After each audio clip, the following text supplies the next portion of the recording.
Right, so let's bring in Mike Pompeo, Fox News contributor and former Secretary of State. Mr. Secretary, great to have you here, as we do know that this meeting is ongoing at the White House, and Ukraine security is a big part of this discussion. What do you hope to have happen when the president does meet with Zelensky? Well, it is fantastic to see America at the center, leading again in a way that it hasn't been for the past 4 years. Right. I heard the conference previously talk about a president who's been weak. Remember, it was President Biden who lost the deterrence against Ukraine. He didn't invade Europe. Putin didn't invade Europe on President Trump's watch in his first term.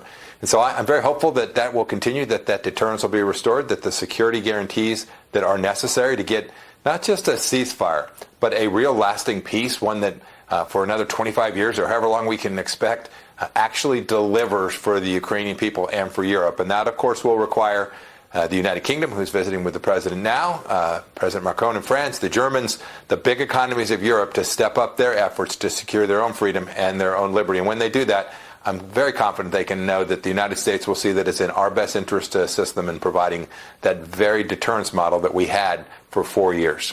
I'm told we've got some live pictures of these ongoing protests. I just want to get this in here and get your reaction to that at Barnard College.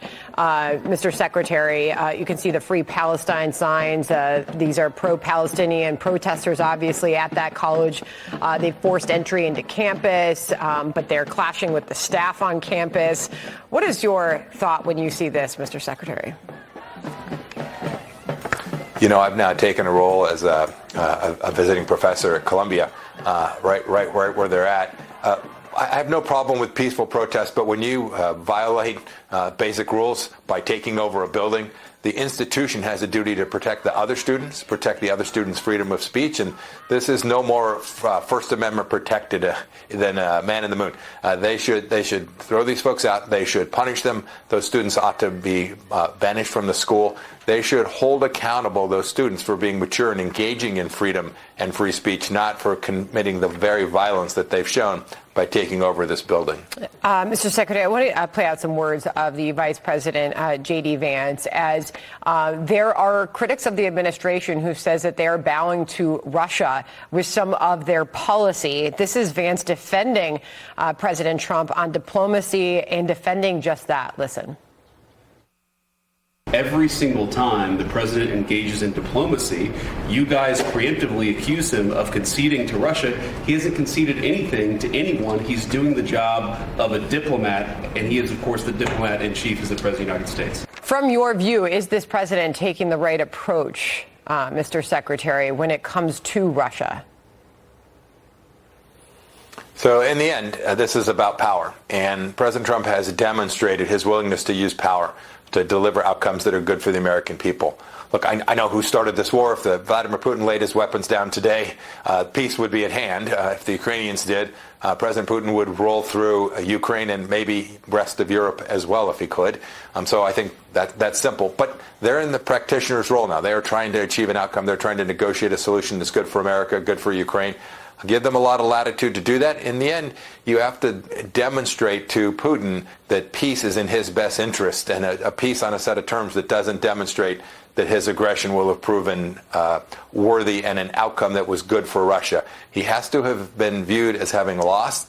That's important not only for the conflict in Europe, but Xi Jinping is watching, Chairman Kim is watching, the Ayatollah is watching. America is back in the leadership role, and I'm confident President Trump understands that global geopolitical dynamic as well. Finally, I was hoping to get you to weigh in on Doge, as this administration has directly tied these efforts to national security. And here's Elon Musk on the function of Doge and how they're going about it.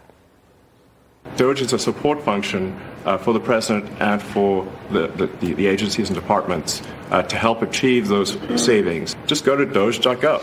We line item by line item, we specify each item. So, and I should say, we will make mistakes. We won't be perfect, but when we make a mistake, we'll fix it very quickly. But we do need to move quickly if we're to achieve a $1 trillion deficit reduction.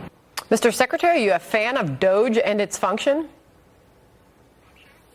I'm pro-Doge. In fact, it's why I ran for Congress back in 2010. Now, you remember the Tea Party movement from back then. The U.S. deficit was about $10 or $11 trillion. Today, it's at $35 or $36 trillion.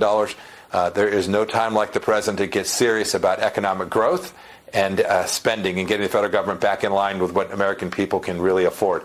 I hope they'll move quickly. I hope they'll move deeply. I hope they'll do this in a smart way that has a sustainable set of spending cuts that put government's scale back in the box to where the American people can actually afford. So sign me up. I hope. And by the way, he's right. I'm sure they'll make a few mistakes along the way. I hope they're honest about that. Say, yep, we got that wrong, and go and fix it.